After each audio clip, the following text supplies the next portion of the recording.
প্রাচীন বাংলার অঞ্চলগুলির মধ্যে কী ছিল? রাঢ়, সুহম আর কে গৌড় অঞ্চল সম্পর্কে সবিস্তার আলোচনা। 5 নম্বরে এটা একটা প্রশ্ন। এই 5 নম্বর প্রশ্ন তোমাদের ফার্স্ট ইউনিটের জন্য খুবই ইম্পর্টেন্ট রয়েছে। এবার দেখো, প্রথম ভূমিকাতে কি লিখবে? ভূমিকা পয়েন্ট করবে। ভূমিকাতে যে প্রাচীন বাংলার ভারতে একটি প্রাচীন জনপদ ছিল কি? তাদের ভারতের প্রাচীন জনপদ ছিল কি? বঙ্গ। বঙ্গ এটি কী ছিল? প্রাচীন জনপদ ছিল। এই বঙ্গ জনপদটি অনেক অংশে বিভক্ত ছিল। সেগুলির ভিতরে অন্যতম একটি হচ্ছে কি? তোমার হচ্ছে রাঢ়, সুহম ও গৌড়। এই রাঢ়, সুহম ও গৌড় সম্পর্কে আমরা অনেকেই জানি। এবার এই প্রথম আমরা পড়বো রাঢ়, সুহম। রাঢ়, সুহম। এবার এই প্রাচীন জনপদ বঙ্গ অঞ্চলটির সবচেয়ে বৃহত্তম অঞ্চল ছিল কি বলতো? পুণ্ড্রবর্ধন। পুণ্ড্রবর্ধন। এবার রাঢ় ও সুহম, রাঢ় সুহম অঞ্চল সম্পর্কে আমরা জানবো। এবার বর্তমানে আমরা যে অঞ্চলকে রাঢ় অঞ্চল বলে চিনি, সেটি প্রাচীনকালে কী ছিল? রাঢ় দেশ ছিল। এবার রাঢ় দেশ দুটি ভাগে বিভক্ত ছিল। একটা হচ্ছে উত্তর রাঢ় অঞ্চল, আর একটা হচ্ছে দক্ষিণ রাঢ় অঞ্চল। এবার এই দুটি অঞ্চলকে মাঝখানে বিভক্ত দুটি ভাগে ভাগ করেছে কে? অজয়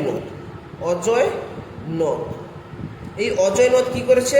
এই অঞ্চল দুটিকে বা রাঢ় অঞ্চলকে দুটি ভাগে ভাগ করেছে। একটা হচ্ছে উত্তর রাঢ় অঞ্চল, একটা দক্ষিণ রাঢ় অঞ্চল। এবার এই উত্তর রাঢ় অঞ্চলকে বলা হয় বজ্রভূমি,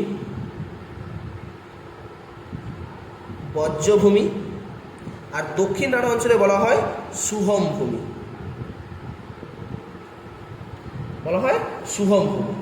এবার এই অজয় নদের উত্তর অংশ হচ্ছে উত্তর রাঢ় অঞ্চল, আর দক্ষিণের অংশ হচ্ছে দক্ষিণ রাঢ় অঞ্চল নামে পরিচিত। এবার এই উত্তর রাঢ় অঞ্চলটি মুর্শিদাবাদ, বীরভূম,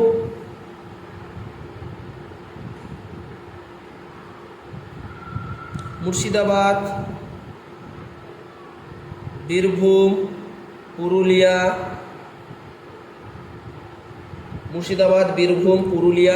তারপর হচ্ছে তোমার সাঁওতাল পরগনা নিয়ে গড়ে উঠেছিল।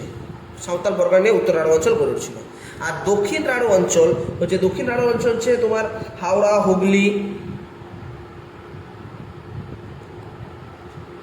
হুগলি,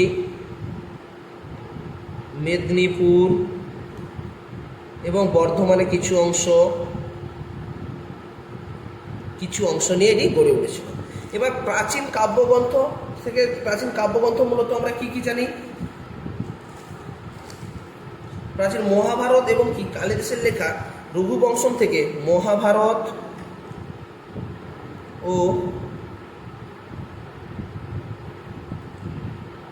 রঘুবংশম থেকে আমরা জানি যে দক্ষিণ রাঢ় অঞ্চল হচ্ছে তোমার হচ্ছে কংসাই নদী ও ভাগীরথী নদীর মাঝের অঞ্চল পুরো বঙ্গোপসাগর। আমরা যে দক্ষিণে রয়েছে বঙ্গোপসাগর, মাঝখানের অঞ্চলটি হচ্ছে দক্ষিণ রাঢ় অঞ্চল নামে এটি পরিচিত ছিল। ক্লিয়ার? এবার চলে আসবো আমরা 1 নম্বর উত্তর রাঢ় অঞ্চল। এরপর চলে আসবো আমরা গৌড়।